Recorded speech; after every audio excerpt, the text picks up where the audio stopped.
I'm Jochen Buck. I'm professor at the Medical School of Cornell University. Okay, so my name is Laura Hertel, and I am right now the founder and CEO of Nuapoch, a company that is dedicated to producing non-hormonal, reversible, and user-friendly contraceptives for men as a start. Gustavo Doncel. I'm the scientific director of CONRAD, a non-profit biomedical R&D organization nested here in the U.S. in Eastern Virginia Medical School. I am Alison Edelman. I'm a professor of OBGYN at Oregon Health and Science University. Hi, I'm Will Skinner. I'm a consultant and visiting scientist with the Male Contraceptive Initiative. Hi, I'm Laneta Dorflinger, and I'm the Senior Director for Contraceptive Research, Development, and Introduction at FHR 360.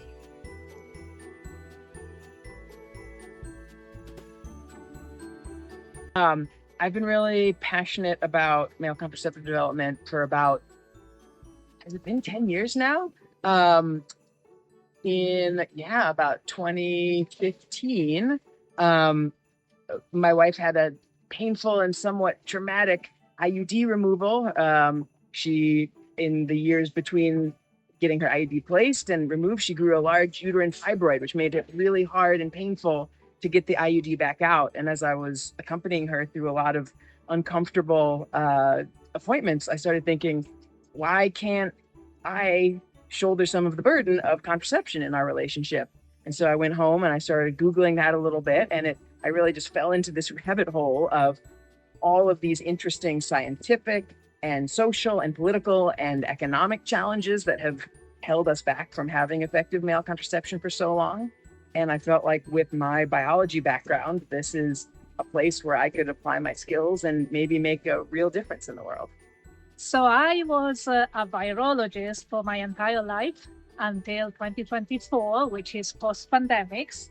And since there seems to be a lot of people, especially men, that want new product to control their fertility so that they do not accidentally enter into unplanned pregnancies, I thought I would dedicate the second part of my career to producing something that people really, really want. Oh, total serendipity. What happened was I have a very special situation. I'm a co-director of a laboratory which has two PIs, and we started to work together and to collaborate by characterizing an enzyme system called soluble adenylyl cyclase. And it was a total unknown gene. The only thing we knew was that it was conserved from cyanobacteria, the earliest forms of life on this planet, to us, and we had no clue what its function was. And then when we knocked it out in mice, we were shell-shocked. We would have expected that this would be a lethal phenotype, that there would nobody, but we got total normal-looking mice. And when we characterized it further, it became clear that the knockout mice had only one defect: male infertility. And so this led to us thinking about what is it doing. Then we found out that this enzyme which we are studying is the on switch of sperm. Milestone in my career. I think the main milestone in my career was getting my first R01, which really set me up to be an independent researcher and to be able to research the things that I want to research. And without that funding, or the funding that came afterwards, I wouldn't be able to do the research that I've done. And what did you do with that grant? That grant was the first grant looking at obesity and oral contraceptive efficacy, and looking at the pharmacokinetics and pharmacodynamics of birth control pills. And at the time, and still, birth control is kind of one size fits all. And so as our population started growing in magnitude with weight, there was a concern that birth control pills maybe didn't work as well, and we didn't know why. And so that first work was really to look at why maybe they might not work as well. And so, In 1983, I was a postdoctoral fellow, training and coming to the end of my postdoc and thinking about what I would be doing next. So I started looking for second postdocs and also became aware of a fellowship through the American Association for the Advancement of Science called the Science Diplomacy and Science Engineering and Diplomacy Fellows Program. And this is a program that placed scientists at either the State Department or USAID, called the Agency for International Development in those days, or just AID. And they matched technical advisors to programs where their areas of expertise would be valuable. And so I applied for that program and I got one of the 3 fellowships that year. And so in the fall of 1983, I arrived wide-eyed in Washington, D.C. to start my position. And I was matched to this unknown group called the Research Division of the Office of Population at AID. And they were little known at the time, or even now, but they were the largest supporters of contraceptive research and development at the time, and supported the development of some of the most popular methods available today. So I started working with them, and within a couple of weeks, I was assigned to be a technical advisor, sort of like a co-grants manager to a big grant that they had with the Population Council. So they were on the cutting edge of contraceptive research and development and worked through their committee, International Committee for Contraception Research.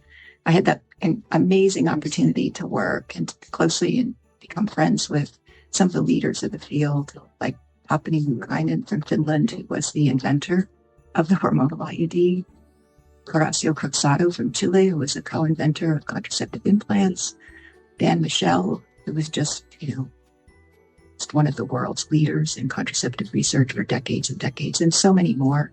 Interesting. I think I have many milestones, but perhaps one that is very pertinent today is the milestone that actually got me to work in contraceptive research and R&D, which was back in 1989-90, when I interviewed with a program officer at the U.S. Agency for International Development, and he advised me to apply for a scholarship, which I did, and later I got a scholarship from USAID that funded a fellowship with the CONRAD program, a relatively new program at that point, heavily focused on contraceptive R&D. To tell you the truth, at that point, I was more thinking about doing IVF and other areas in reproductive health. But this fellowship steered me into a career that up until now, 35 years ago, have been dedicated to contraceptive R&D, women's health, prevention, and in particular, the development of technologies that are applicable in lower and middle income countries where the resources are not as abundant as they are in developed countries, but the need is the greatest. I was like a kid in a candy shop. I loved every single minute of every single day. And I hated when Friday came because then I had to wait till Monday to really work again. In those days, we didn't have 24/7 access like we do today. So within a few months of being at AID, I had an opportunity to travel. And my first trip was to Bangladesh and to India and to Thailand. And I was visiting programs that USAID was funding to support family planning access for women with the greatest unmet need. And it became really clear to me what the impact was of those programs. And I began to think even more and get more excited about the opportunities for new contraceptives to have even a bigger impact in those fields. So I came back and I was essentially irreversibly hooked. I came back to DC and my desires and goals, an academic career really pretty quickly faded. And I had the great fortune of being able to be offered a position at USAID after my fellowship. And that really transformed my career and my career trajectory. So it's my dream profession. Yeah, look, we are allowed to follow crazy ideas. And of course, 3 out of 4 of our ideas are wrong. 2 out of 3 experiments do not work. But if you look over time, what Lani and I did in the last 25 years, we were not unsuccessful.